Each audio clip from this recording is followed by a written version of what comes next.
حضرت ابراہیم علیہ السلام کو آگ میں ڈالے جانا والا واقعہ کس قدر عظیم واقعہ ہے، اگر ہم اس کو اسباب و وسائل کے پردے میں رہ کر سوچیں تو یہ ناممکن بات ہے کہ آگ کا واقعہ ہو اور آگ کسی دوسری چیز کو نہ جلائے، لیکن قرآن کریم میں جو سب سے بڑھ کر برحق اور سچی کتاب ہے، اس کا تذکرہ موجود ہے۔ اللہ تعالیٰ نے اس آگ کو جو مہینوں کی محنت اور تیاری کے بعد سلگائی گئی تھی، جس میں پورے علاقے کے لوگوں نے بادشاہ کے حکم سے حصہ لیا تھا، اور اس کے بارے میں کہا جاتا ہے کہ اس کے اوپر پرندہ اڑنے کی سکت نہیں کر سکتا تھا کہ وہ جل بن کر راکھ ہو جاتا تھا۔ بطور مثال کے کہا جاتا ہے کہ اس آگ کی لپٹیں آسمانوں سے باتیں کر رہی تھی، لیکن حضرت ابراہیم علیہ السلام کو جب اس آگ میں ڈالا گیا تو وہ نار نمرود حضرت ابراہیم کے لیے سلامتی والی بن گئی، جس کا تذکرہ 17ویں پارے میں ہے۔ اللہ تعالیٰ فرماتے ہیں قُلْنَا يَا نَارُ كُونِي بَرْدًا وَسَلَامًا عَلَىٰ إِبْرَاهِيمَ، ہم نے کہا ہے آگ تو حضرت ابراہیم کے لیے ٹھنڈی ہو جا، اور ٹھنڈی ہونے کے ساتھ ساتھ سلامتی والی ہو جا۔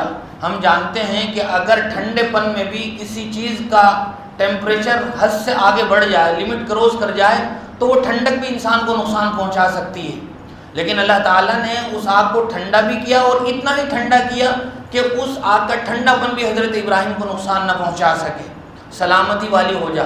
تو یہ حضرت ابراہیم علیہ السلام کا ایک بہت بڑا معجزہ تھا جو ساری قوم نے دیکھا، اور جن آدمیوں کے پاس صحیح معنی میں قلب سلیم تھا اور طبیعت فطرت والی تھی، ان لوگوں نے اس واقعات کو دیکھ کر حقانیت کا اقرار کیا۔ اسی طرح حضرت موسیٰ علیہ السلام کے واقعات میں کئی معجزات کا تذکرہ ہوتا ہے۔ مشہور معجزہ ان کا عصا ہے، جس کو کہا جاتا ہے عصائے موسیٰ۔ بہت مشہور واقعات ہیں قرآن کریم میں، اللہ تعالیٰ نے تفصیل کے ساتھ عصائے موسیٰ کے نتیجے میں ظاہر ہونے والے واقعات کا ذکر کیا ہے۔ کبھی انہوں نے اس کو زمین پر ڈالا تو وہ ایک بڑا اژدہا بن گیا جو سارے جادوگروں کے سانپ اور رسیوں کو بھی کھا گیا۔ اسی کو انہوں نے زمین پر مارا تو یہودیوں کے 12 قبیلوں کے لیے سمندر میں راستے بن گئے۔ تو آخر اس لاٹھی میں ایسی کون سی طاقت تھی کہ عام انسان اس سے مضبوط، طاقتور اور برانڈڈ لاٹھی بھی مار لے زمین پر تو اس کا کوئی نتیجہ ظاہر نہ ہو، لیکن ایک عام سی لاٹھی زمین پر پڑ رہی ہے تو مختلف قسم کے واقعات پیش آ رہے ہیں۔ بہت مشہور معجزہ ان کا تھا ید بیضا، جس کا تذکرہ قرآن کریم میں ہے۔ عصا کا بھی تذکرہ ہے، اس کا بھی تذکرہ ہے۔ وَاضْمُمْ يَدَكَ إِلَىٰ جَنَاحِكَ تَخْرُجْ بَيْضَاءَ مِنْ غَيْرِ سُوءٍ، یہ جب وہ اپنی بغل میں ہاتھ ڈالتے تھے تو بہت روشن اور شاندار، صاف ستھرا ہو کر واضح ہوتا تھا۔ یہ بھی ان کا ایک معجزہ تھا۔ اور بھی بہت سارے معجزات ہیں جن کا تذکرہ اللہ تعالیٰ نے قرآن کریم کے 9ویں پارے میں کیا ہے۔ وَلَقَدْ آتَيْنَا مُوسَىٰ تِسْعَ آیَاتٍ بَيِّنَاتٍ، 9 معجزات ہم نے دیے تھے حضرت موسیٰ کو۔ کھٹمل کا ہے فَأَرْسَلْنَا عَلَيْهِمُ الطُّوفَانَ وَالْجَرَادَ وَالْقُمَّلَ وَالضَّفَادِعَ وَالدَّمَ آیَاتٍ مُفَصَّلَاتٍ، یہ ساری انہی کے معجزات ہیں۔ حضرت عیسیٰ علیہ السلام کے معجزات کو اللہ تعالیٰ نے قرآن کریم میں کئی جگہ بیان فرمایا ہے۔ خود ان کی تخلیق کا واقعہ ہی کسی معجزے سے کم نہیں ہے کہ بغیر باپ کے اللہ تعالیٰ نے ان کو پیدا فرمایا۔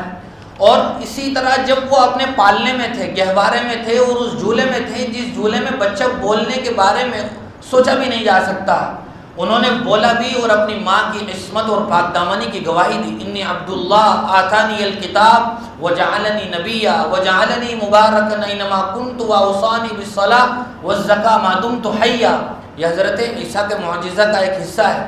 اسی طرح جب وہ بڑے ہو کر نبی بنائے گئے تو اللہ تعالیٰ نے ان کے ساتھ تو ایسے معجزات دیے جو قرآن کریم میں اللہ تعالیٰ فرماتے ہیں وَرَسُولًا إِلَىٰ بَنِي إِسْرَائِيلَ أَنِّي قَدْ جِئْتُكُم بِآيَةٍ مِّن رَّبِّكُمْ أَنِّي أَخْلُقُ لَكُم مِّنَ الطِّينِ كَهَيْئَةِ الطَّيْرِ فَأَنفُخُ فِيهِ فَيَكُونُ طَيْرًا بِإِذْنِ اللَّهِ وَأُبْرِئُ الْأَكْمَحَ وَالْأَبْرَصَ وَأُحْيِي الْمَوْتَىٰ بِإِذْنِ اللَّهِ، جب وہ کسی کوڑ کے مریض کو ہاتھ لگاتے تو وہ کوڑ کا مریض صحت مند ہو جاتا تھا۔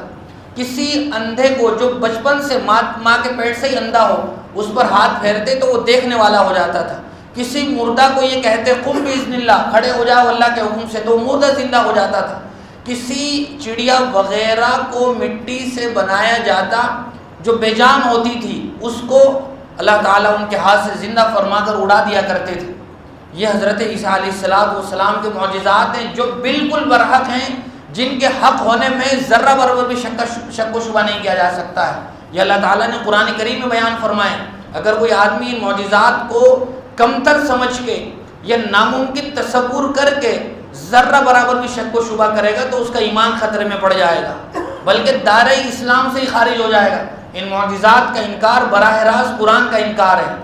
حضرت داؤد علیہ السلام کا واقعہ، اللہ تعالیٰ فرماتے ہیں وَأَلَنَّا لَهُ الْحَدِيدَ، ہم نے ان کے ہاتھ میں لوہے کو نرم کر دیا تھا۔ آج بڑی بڑی مشینریاں لوہے کو موڑنے اور توڑنے میں مشغول ہوتی ہیں، اللہ تعالیٰ نے ان کو یہ غیر معمولی معجزہ عطا فرمایا کہ وہ کسی بھی لوہے کو لیتے تو ان کے ہاتھ میں نرم ہو جاتا، جس طرح چاہتے اس کو اپنے کام میں استعمال کر سکتے تھے۔ زیرہ بنانا بہت مشہور ہے۔ اسی طرح حضرت سلیمان علیہ السلام نے اللہ تعالیٰ سے یہ دعا کی تھی، رب اغفر لی وہب لی ملکا لا ینبغی لأحد من بعدی انک انت الوہاب، اے اللہ تو میری بخشش فرما اور مجھے ایسی حکومت اور سلطنت عطا فرما کہ وہ میرے بعد کسی کو نہ ملے۔ اور ایسا ہی ہوا، ان کی دعا بارگاہ خداوندی میں قبول ہوئی، ان کو اللہ تعالیٰ نے ایسی حکومت اور سلطنت عطا فرمائی جو نہ صرف جسم انسانی پر تھی بلکہ وہ فضا پر بھی تھی، ہواؤں پر بھی تھی، چرندوں پر، پرندوں پر، درندوں پر، پہاڑوں پر، ندی نالوں پر، جنات پر تھی۔ یہ ہم نے قرآن کریم میں پڑھا ہے اور یہ قرآن کریم کا واضح پیغام ہے اور حضرت سلیمان علیہ السلام کے بارے میں سچی خبر ہے۔ تو یہ معجزات ہیں۔ تو ان سب سے بڑھ کر جو معجزات اللہ تبارک و تعالیٰ نے حضور کو عطا فرمائے وہ اپنے اندر لاسانی حیثیت رکھتے ہیں۔ یہ دیگر انبیاء کے جو معجزات تھے وہ مخصوص وقت کے لیے تھے اور مخصوص لوگوں کے لیے تھے، وہ ان کے ساتھ رخصت ہو گئے، لیکن چونکہ قرآن کریم میں ان کا تذکرہ ہے اس لیے ہماری سمجھ میں آئے یا نہ آئے، عقل سے باورہ ہو کر ہمیں ان باتوں پر اور ان معجزات پر یقین لانا یہ ضروری ہے۔